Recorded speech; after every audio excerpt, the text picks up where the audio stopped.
En los últimos días, los hutíes han incrementado sus intentos de desafiar a Israel. En consecuencia, las autoridades israelíes reconocen que la situación no puede continuar y se están preparando para una gran ofensiva contra objetivos hutíes en Yemen. Si consideras que Dios tiene un plan perfecto y que debemos oír para hacer crecer nuestra fe, suscríbete y deja tu like para que podamos seguir investigando y creando contenido de tu interés. La Fuerza Aérea Israelí, FAI, no está segura de si 3 o 4 vehículos aéreos no tripulados, UA Versus, fueron lanzados por los hutíes hacia Israel el jueves por la mañana. Sin embargo, está claro que los hutíes han aumentado sus intentos de desafiar a Israel en los últimos días. Un dron fue interceptado cerca de Aad, otro fue derribado utilizando defensas blandas y el tercero desapareció de los radares y aún no ha sido localizado. Según las evaluaciones de las Fuerzas de Defensa de Israel, FDI, la escalada de los ataques hutíes se debe, en parte, a los importantes golpes recibidos por el Eje del Mal. Los hutíes intentan aprovechar esta debilidad para asumir un papel protagonista en los ataques contra Israel. Las autoridades israelíes reconocen que la situación no puede continuar y se están preparando para la posibilidad de una tercera gran ofensiva contra objetivos en Yemen. En el caos que se vive en Siria tras la caída del régimen de Assad, Israel está dando pasos históricos para asegurar su futuro.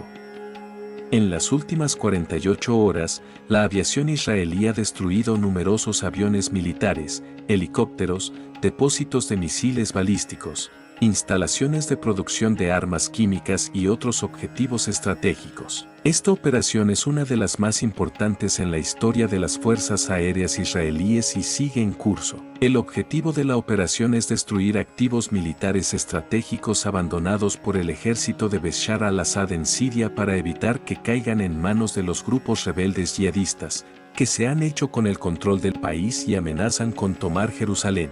Las FDI también están atacando las rutas comerciales utilizadas por Irán para suministrar armas y municiones a Hezbollah y otros activos iraníes en Siria. Mientras tanto, las fuerzas terrestres de las FDI tomaron el control de las colinas clave del Monte Hermón y de la zona tampón en territorio sirio, impidiendo que fueran ocupadas por posibles fuerzas enemigas. Hay indicios de que las tropas iraníes están tratando de preservar los restos de sus operaciones en Siria, transfiriendo sus activos a Líbano e Irak lo antes posible y bloqueando la ruta de suministro a Hezbollah hasta decidir qué hacer a continuación. En cuanto al Líbano, los informes señalan que altos cargos del régimen de Assad se refugian en Beirut bajo la protección de Hezbollah.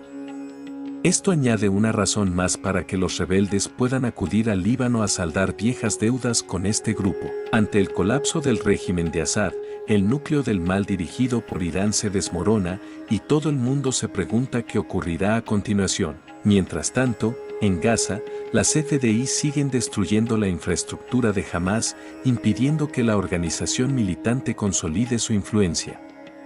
Los servicios de inteligencia de las FDI identificaron al menos a 24 empleados de la Organización de Bienestar Social, OBS, como miembros de Hamás o de la Yihad Islámica Palestina. Además, se han producido avances en las negociaciones para un acuerdo de alto el fuego en el sur de Israel. Por otro lado, los grupos hutíes de Yemen intentan recordar al mundo que siguen presentes, lanzando misiles y drones contra Israel, esperando una respuesta contundente por parte de este país. Fuentes de seguridad en Siria dijeron a Reuters que Israel había atacado varias bases de la Fuerza Aérea Siria, destruyendo un gran número de helicópteros y aviones, así como la infraestructura de mantenimiento y depósitos de piezas de repuesto necesarios para mantener las operaciones. Los ataques tuvieron como objetivo una instalación de producción de armas químicas en la región de Barzak, así como el aeropuerto de Damasco, utilizado desde hace tiempo por Irán como centro de contrabando de armas,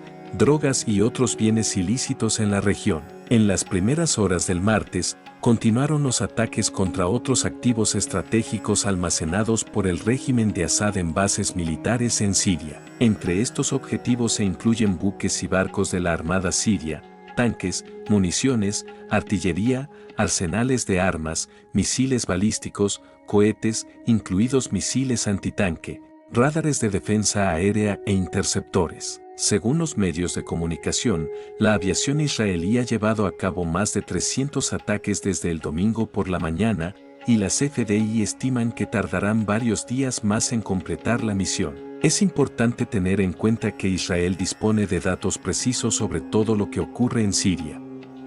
Sus fuerzas de seguridad saben exactamente dónde esconde el régimen de Assad sus armas más peligrosas. Su fuerza aérea lleva años entrenándose para alcanzar estos objetivos. Con el debilitamiento de las fuerzas aéreas y las unidades de defensa antiaérea del régimen de Assad y la limpieza de los cielos sirios, Israel tiene una oportunidad única que está aprovechando al máximo. El objetivo es impedir que estas armas sean utilizadas por fuerzas potencialmente hostiles, incluidos los grupos yihadistas victoriosos en Siria, y evitar que representen un peligro futuro para Israel y sus habitantes. Debido a los cielos despejados en Siria y a la evacuación de las tropas rusas de la zona, el ejército estadounidense ha llevado a cabo al menos 75 ataques contra bases de Daesh en el este del país en las últimas 48 horas. Por otra parte, el embajador de Israel ante la ONU, Danny Danon, informó al Consejo de Seguridad que Israel está llevando a cabo acciones limitadas y temporales en la zona desmilitarizada a lo largo de la frontera siria en respuesta a las amenazas dirigidas contra los residentes de los Altos del Golán. Subrayó que Israel no está participando en los combates en curso entre grupos armados en Siria y que sus medidas se centran únicamente en proteger su seguridad. Mientras tanto, el ministro de Defensa israelí, Israel Katz, dio instrucciones a las fuerzas terrestres de las FDI para que aumentaran sus operaciones en la frontera siria. Estas instrucciones incluyen completar la toma de la zona tampón en Siria y de puntos estratégicos clave. Además, el ejército se esforzará por establecer un cordón de seguridad más allá de la zona tampón y cooperar con la población local, incluida la comunidad drusa, para prevenir riesgos estratégicos. Para Israel, las fuerzas de seguridad también han recibido instrucciones para tratar de impedir la reanudación de las rutas de contrabando de armas desde Irán hacia Líbano y Siria. Los dramáticos acontecimientos de los últimos días representan una importante derrota estratégica para Irán, que ha perdido el control de un pilar clave de su estrategia regional a largo plazo.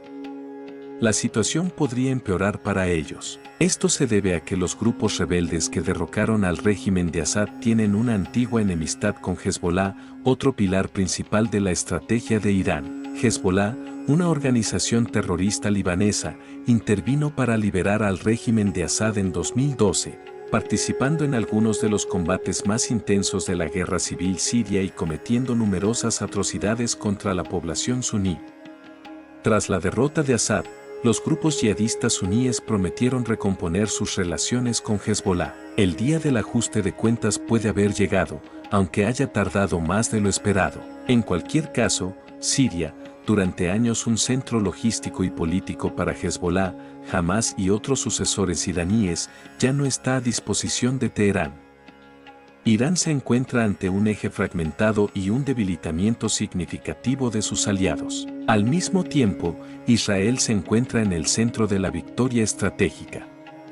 Sus acciones militares, como la destrucción de posiciones de Hezbollah y la neutralización de dirigentes de Hamas, demuestran sus capacidades y consolidan su posición dominante en esta parte de Oriente Próximo. Con el colapso del régimen de Assad, Israel permanece vigilante en sus fronteras y ha dejado claro que responderá con una fuerza abrumadora a cualquier nueva amenaza.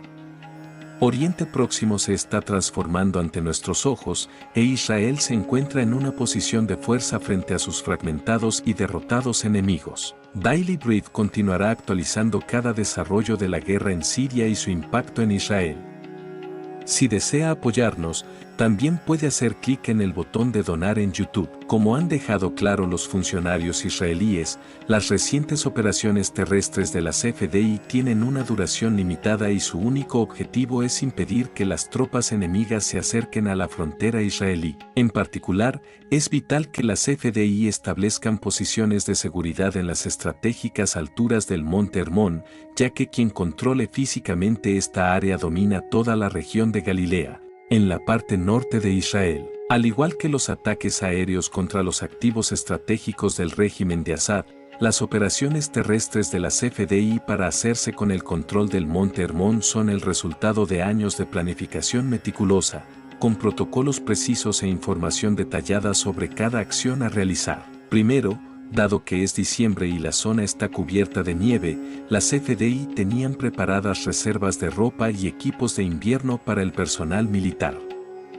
También se aseguraron vehículos adaptados al frío y combustible. Cuando quedó claro que las tropas del régimen de Assad habían abandonado estas posiciones, las FDI estaban listas para infiltrarse y tomar el control, asegurándose de que ninguna fuerza de oposición lo hiciera antes. Poco después de su movilización, las tropas terrestres alcanzaron su objetivo, y el jefe de la fuerza emitió un mensaje de radio sencillo pero profundo: tenemos el puesto avanzado. Este anuncio marcó el inicio de una nueva era en la historia de Oriente Medio. Sin embargo, las tropas aún tenían trabajo por hacer.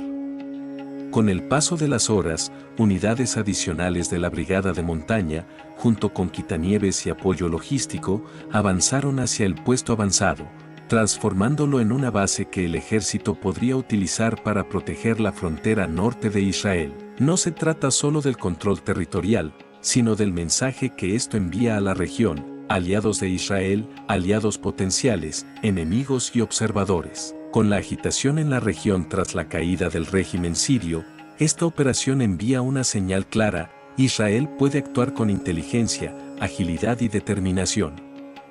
Hoy, por primera vez en casi un siglo, las alturas estratégicas del Monte Hermón están a salvo y bajo el control de personas responsables. A partir de este momento, el futuro de la seguridad de Israel se vislumbra más sólido. Mientras tanto, altos cargos del régimen de Assad, que huyeron cuando los rebeldes tomaron el control de Damasco, se refugian en hoteles de las afueras de Beirut bajo la protección de Hezbollah. Entre ellos se encuentran familiares cercanos de Assad, así como el exasesor de Seguridad Nacional y empresario pro-régimen Ali Mamluk. Se cree que Assad, su esposa y sus hijos están en Moscú, tras recibir asilo personal del presidente ruso Vladimir Putin. Según medios árabes, la huida de Assad y de altos cargos de su régimen está relacionada con cuantiosos sobornos pagados a Hezbollah y a funcionarios de seguridad libaneses. Se han hecho llamamientos para que Assad comparezca ante un tribunal de justicia internacional, pero es poco probable que sean atendidos. Assad tuvo suerte de escapar y refugiarse en Moscú, pero ya no es de utilidad para los rusos. Incluso las peticiones de apoyo de Moscú y Teherán fueron ignoradas en gran medida mientras los rebeldes se acercaban a Damasco. Hay informes de que Irán está ayudando discretamente a las fuerzas sirias a rendirse, mientras que aviones iraníes destinados a entregar armas o evacuar funcionarios del régimen fueron rechazados tras advertencias israelíes. En resumen, no se trata solo de una derrota para el régimen sirio, sino de una humillación para Irán, que experimenta un aislamiento más profundo que nunca.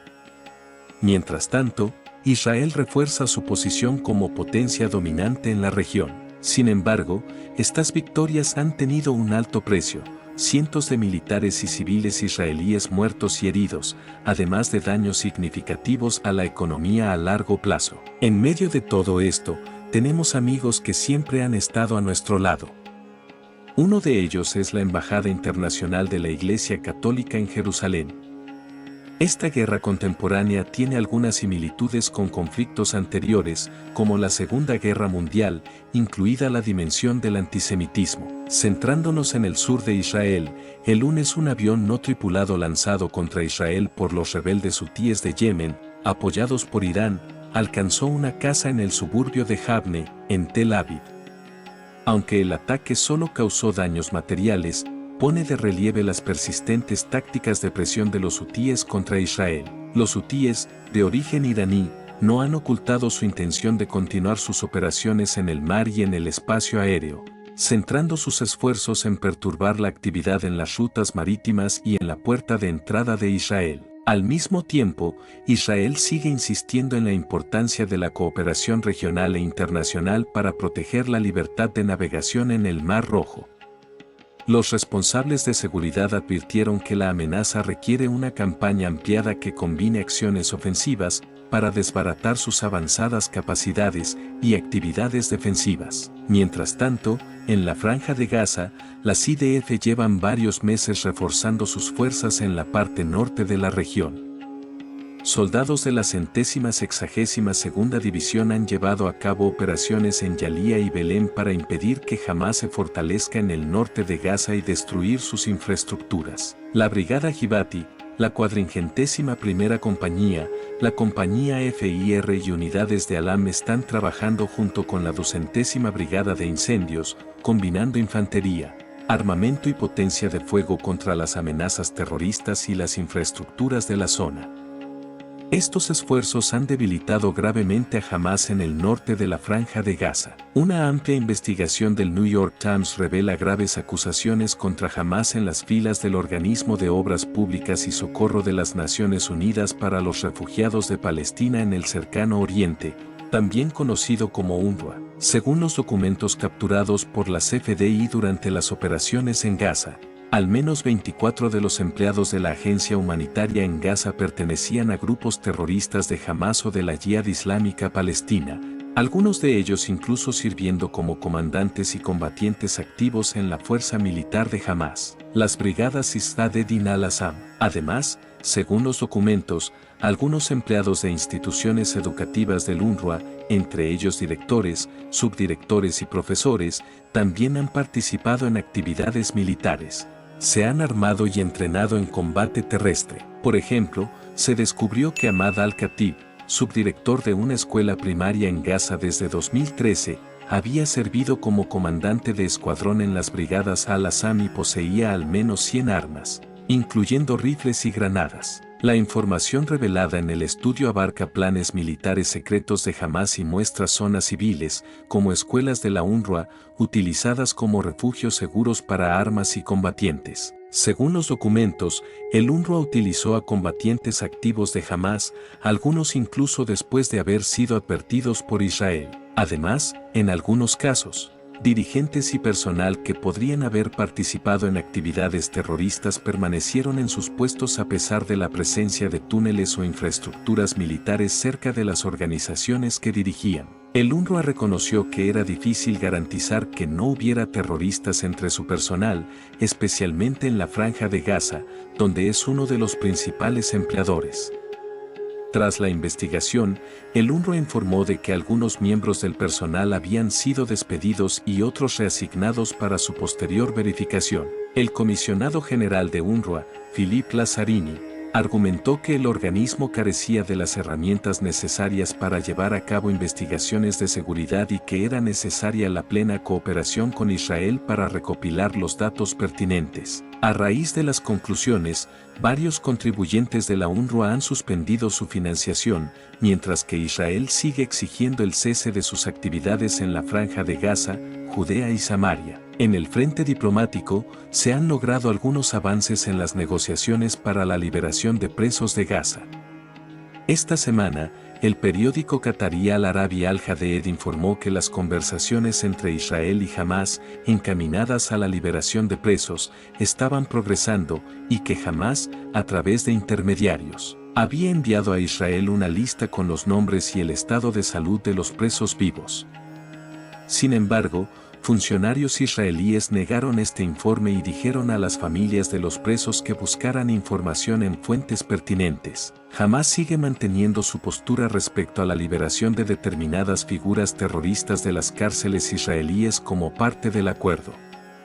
Según el informe, Hamás pretende mantener su control sobre Gaza como parte del acuerdo, y entre sus exigencias figura la retirada completa de Israel de la Franja de Gaza. También exige la creación de un comité conjunto de apoyo social entre la AP y Hamás, lo que supondría la continuidad legal del gobierno de Hamás. Israel TV seguirá informando sobre cualquier cambio que pueda producirse en el acuerdo sobre los rehenes.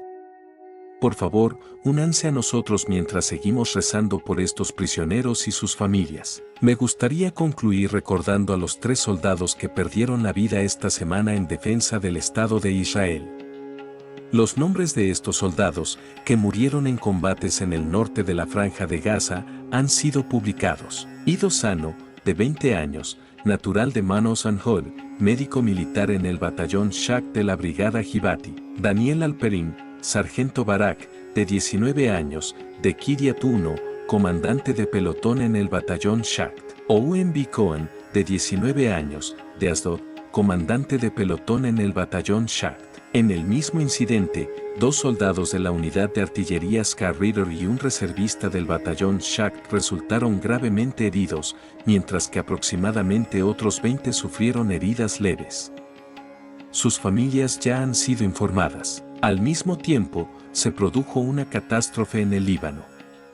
El lunes, las Fuerzas Internacionales de Defensa autorizaron la publicación de los nombres de 4 soldados del 9263 Batallón de Reserva de Paracaidistas que murieron en un incidente durante las operaciones en la región occidental del sur del Líbano. Uno de ellos era el mayor de reserva, Yevgeny Sinrein, de 43 años, de Sichon Yaakov, comandante de compañía en el 9263 Batallón de Infantería de Montaña de la 226ª Brigada Militar SID. Jacob Rubinstein, de 31 años, era un capitán de reserva en el 9263 Batallón de Infantería de Montaña de la 226ª Brigada. Benjamin Vista Neusi, de 28 años, de Bet Shamash, era sargento mayor de reserva del 9263 Batallón de Infantería de Montaña de la 226ª Brigada. Erez Benev, de 25 años, de Omates,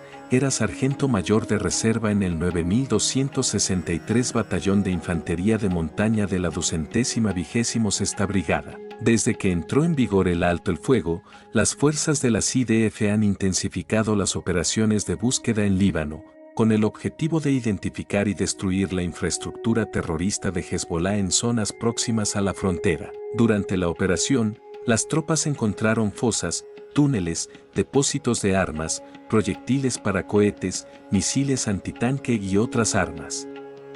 Las IDF siguen investigando los hechos que condujeron a estas últimas bajas y presentarán un informe exhaustivo sobre sus conclusiones cuando la investigación haya concluido. Pero incluso antes de que estos informes aparezcan, nuestros corazones están con las familias de los muertos y heridos en los combates. Gracias por acompañarnos hasta el final. Si consideras que Dios tiene un plan perfecto y que debemos escudriñar para hacer crecer nuestra fe, suscríbete y deja tu like para que podamos seguir investigando y creando contenido de tu interés.